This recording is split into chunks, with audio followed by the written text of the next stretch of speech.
Hello, good morning, जोहार। मैं राजू और आप देख रहे हैं 24 झारखंड न्यूज। चलिए जानते हैं झारखंड की आज की 25 मुख्य बड़ी खबरों को। सीएम हेमंत सोरेन ने कहा, जन कल्याणकारी योजनाओं में देरी बर्दाश्त नहीं, जनता को तुरंत मिले सुविधाओं का लाभ।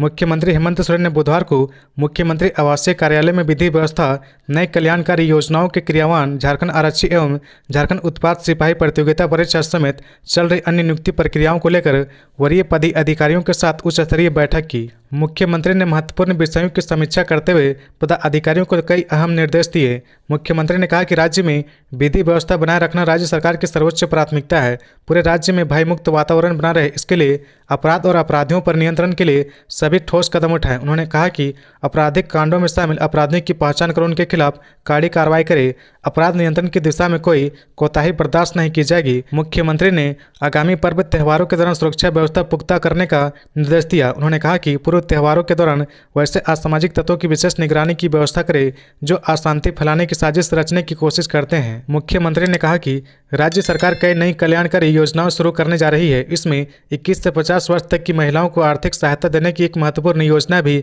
शामिल है। उन्होंने कहा कि इस योजना को शुरू करने तथा लाभुक के चयन की सभी प्रक्रियाएं अविलंब पूरी करें ताकि इस राज्य की महिलाओं को सशक्त करने की दिशा में एक कदम और आगे बढ़ सके। मुख्यमंत्री ने बैठक में झारखंड आरक्षी प्रतियोगिता परीक्षा 2023 और झारखंड उत्पाद सिपाही प्रतियोगिता परीक्षा 2023 चल रही प्रक्रिया की पूरी जानकारी ली। उन्होंने कहा कि आरक्षी और उत्पाद सिपाही की नियुक्ति प्रक्रिया जल्द से जल्द पूरी की जाए। मुख्यमंत्री ने कहा कि इन नियुक्तियों में पूरी पारदर्शिता और गोपनीयता बरती जानी चाहिए। इसमें किसी भी तरह की अनियमितता और गड़बड़ी न हो, इसे सुनिश्चित करें। मुख्यमंत्री ने कहा कि पुलिस, होमगार्ड, फॉरेस्ट और एक्साइज जैसे यूनिफॉर्म सर्विसेज की नियुक्ति प्रक्रिया में एकरूपता लाने का निर्देश संबंधित अधिकारियों को दिया है। उन्होंने कहा कि यूनिफॉर्म सर्विसेज की नियुक्ति प्रक्रिया में गति लाने के लिए यह काफ़ी जरूरी है। इससे युवाओं को भी यूनिफॉर्म सर्विसेज की होने वाली प्रतियोगिता परीक्षाओं की तैयारी करने में सहूलियत होगी। गिरिडीह में करंट लगने से ताजिया निशान ले जा रहे युवक की मौत, 2 की हालत गंभीर। गिरिडीह जिले के जमुआ थाना क्षेत्र के चकमांजो गांव में बुधवार की दोपहर ताजिया निशान लेकर गांव का भ्रमण करने के दौरान करंट लगने से एक युवक की मौत हो गई, जबकि 2 अन्य लोगों के झुलसने की सूचना है। गांव के ही 26 वर्षीय हैदर अंसारी पिता ताजुद्दीन अंसारी ताजिया लेकर गांव का भ्रमण कर रहा था। इसी दौरान 11,000 वोल्ट की बिजली के तार के संपर्क में कच्चे बांस की बल्ली आ गई। बांस में करंट प्रवाहित होने के कारण घटनास्थल पर ही हैदर की मौत हो गई। पीड़िता परिवारों को बिजली विभाग से मुआवजा दिलाने का आश्वासन दिया गया। इस हादसे से इलाके में मातम पसर गया। गिरिडीह जिले के जमुआ थाना क्षेत्र में मुहर्रम पर हुए हादसे में युवक की मौत की खबर सुनकर गांव में मातम पसर गया। मृतक बावर्ची का काम करता था। वह घर का एकमात्र कमाऊ सदस्य था। मृतक के पिता ताजुद्दीन अंसारी ने कहा कि बुधवार को निशान लेकर निकला था। करंट से हैदर की मौके पर ही मौत हो गई। पोस्टमार्टम के बाद शव आने पर चकमंजो करबला में दफना दिया गया। वहीं हादसे में झुलसे हुए लोगों को इलाज के लिए अस्पताल भेजा गया। बंगाल की खाड़ी में बन रहा निम्न दबाव का क्षेत्र, जाने झारखंड में कैसा रहेगा आज का मौसम। बंगाल की खाड़ी में एक निम्न दबाव का क्षेत्र बन रहा है। इसका असर आने वाले दिनों में दिखेगा।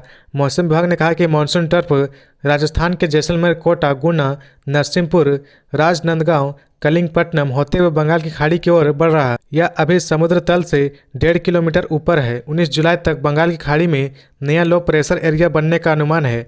भारत मौसम विज्ञान विभाग के रांची स्थित मौसम केंद्र के प्रमुख अभिषेक आनंद ने बताया कि 18 और 19 जुलाई को झारखंड में कहीं कहीं हल्के से मध्यम दर्जे की वर्षा होने की संभावना है।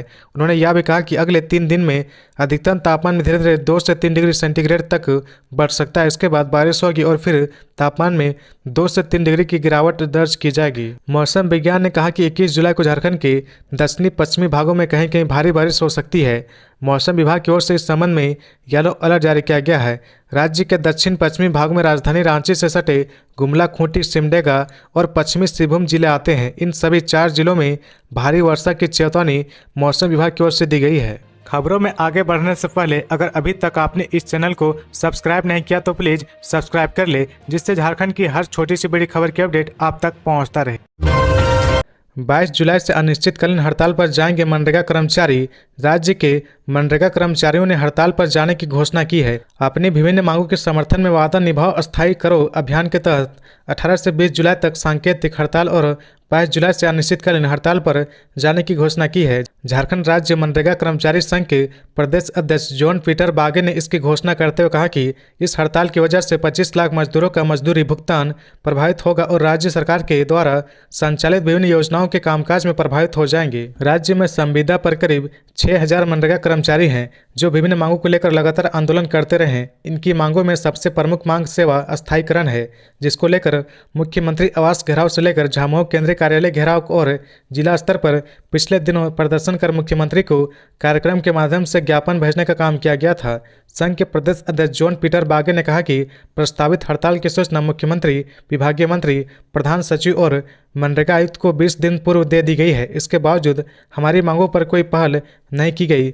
बाध्य होकर हम लोग अनिश्चितकालीन हड़ताल पर जाने को विवश हैं। हड़ताल की वजह से सरकार के द्वारा मनरेगा अंतर्गत बिरसा हरित आम बागवानी, बिरसा सिंचाई संवर्धन कूप, वीर पोटो खेल मैदान, अबुआ आवास सहित कई महत्वपूर्ण योजनाओं का क्रियान्वयन प्रभावित होगा।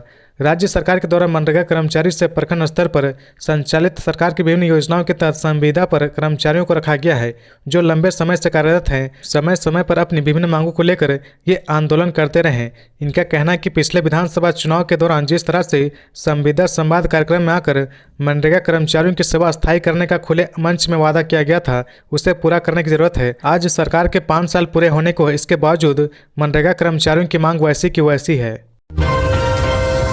हजारीबाग में मुहर्रम के जुलूस के दौरान पत्थरबाजी, वाहनों में तोड़फोड़, पुलिसकर्मी समेत दर्जनों लोग घायल।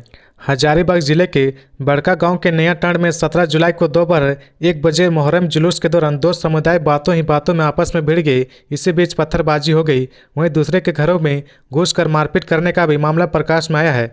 घटना के दौरान भारी संख्या में पुलिस बल तैनात किए गए हैं। इसी बीच दोनों ओर से हो रही पत्थरबाजी में कुछ ग्रामीणों के अलावा 2 से 3 पुलिसकर्मी भी घायल होने की खबर है। घटना को लेकर उपायुक्त Nancy Shah, SP Arvind Kumar Singh, SDO Shailesh Kumar समेत वरीय पुलिस पदाधिकारी प्रशासन की टीम कैंप कर रही ताकि क्षेत्र में शांति बना रहे। पुलिस प्रशासन घटना में शामिल शरारती तत्वों को चिन्हित कर रही। इस घटना के बाद मौके पर हजारीबाग सांसद मनीष जायसवाल ने बुधवार को बड़का गांव के सोनपुरा गांव का दौरा कर स्थिति से अवगत हुए। इस दौरान ग्रामीणों ने प्रशासन के द्वारा की गई कार्रवाई को आपबीती सुनाई। लोगों ने पुलिस के द्वारा आंसू गैस छोड़ने से लेकर लाठीचार्ज करने तथा लोगों को चोट लगने की बातों को विस्तार रूप से सांसद को जानकारी दी। इस दौरान घायल भोला दांगी ने सांसद के समक्ष आपबीती बताई और पुलिस द्वारा पिटाई करने का आरोप लगाया। सांसद ने लोगों से अफवाह पर ध्यान नहीं देने का, क्षेत्र में शांति बनाए रखने की अपील की। सरवनी मेले के तैयारियों में जुटा प्रशासन, शुरू हुई डंडा अधिकारियों की प्रतिनियुक्ति। सरवनी मेले की शुरुआत 22 जुलाई से होने जा रहा, इसे लेकर युद्ध स्तर पर तैयारी चल रही।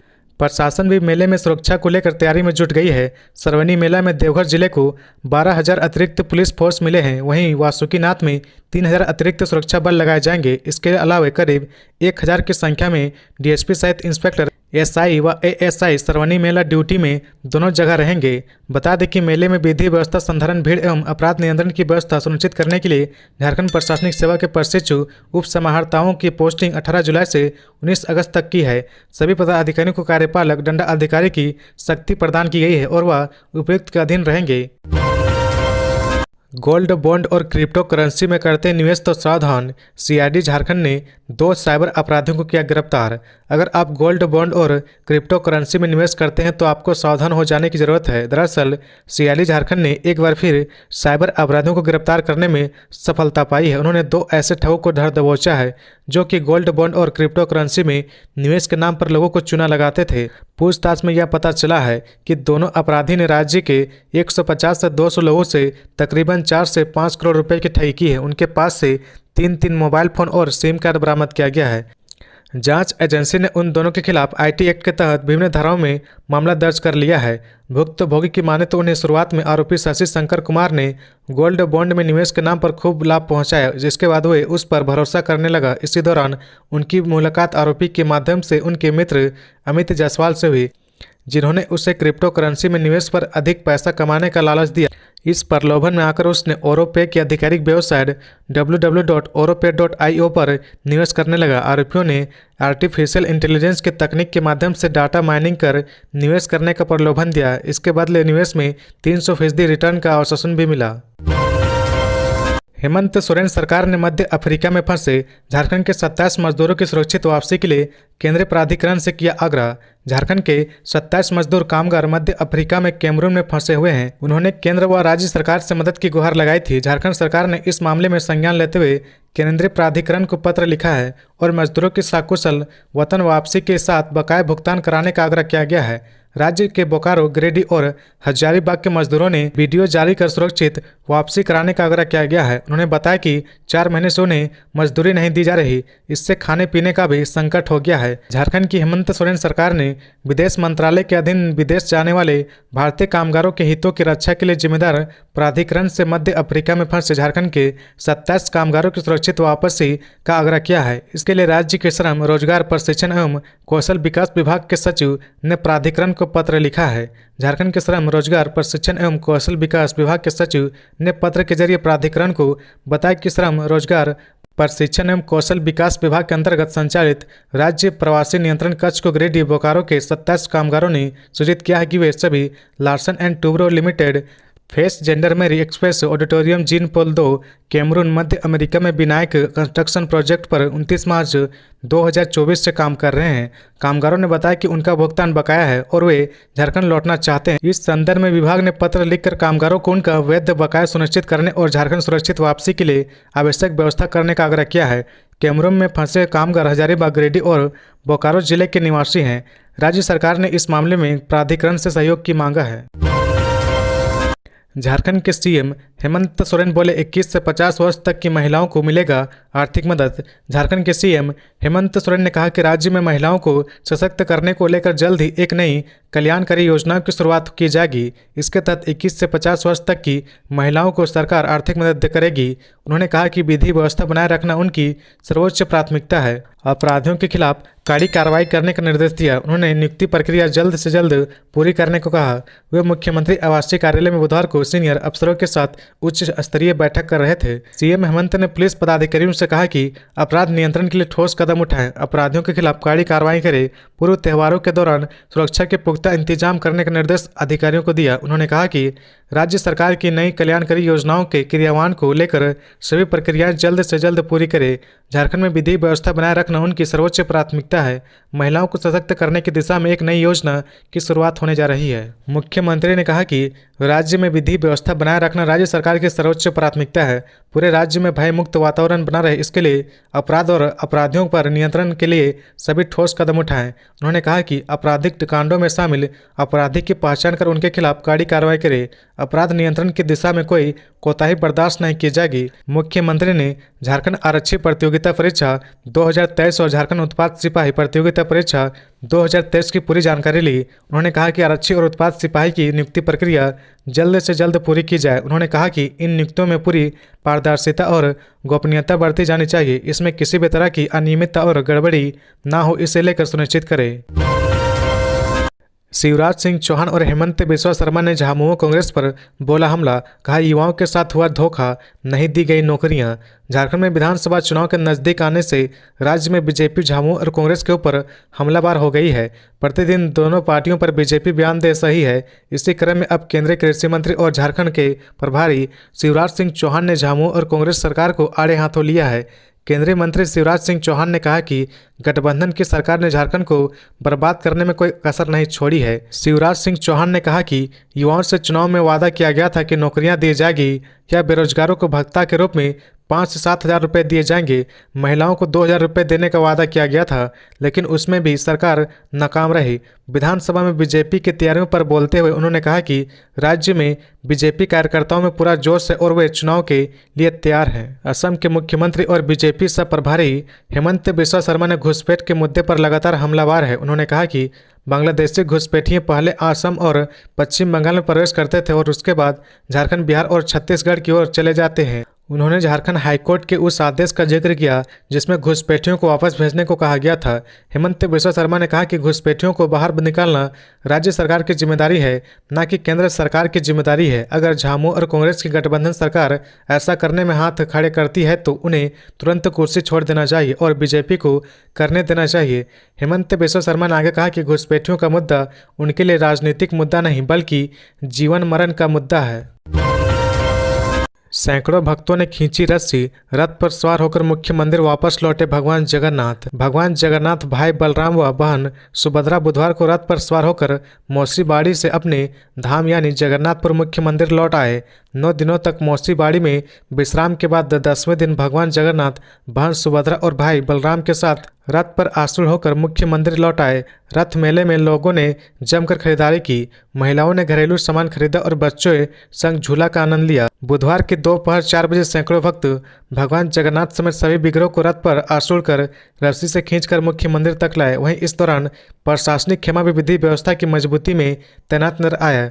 जब भगवान जगन्नाथ अपने रथ पर सवार होकर मुख्य मंदिर की ओर रवाना हुए तो उस वक्त सिर्फ उनके नाम का जयकारा ही लगाया जा रहा। हजारों भक्तों की भीड़ भगवान जगन्नाथ की मुख्य मंदिर वापसी के दौरान उनकी एक झलक पाने को पूरी तरह से बेताब दिखे। वहीं दूसरी तरफ भगवान जगन्नाथ के रथ की रस्सी थामे श्रद्धालु उनके अप्रतिम श्रृंगार को देखते थक नहीं रहे थे। रथ मेला में मंगलवार को लोगों ने जमकर खरीदारी की, महिलाओं ने घरेलू सामान खरीदा और बच्चे संग झूला आनंद लिया।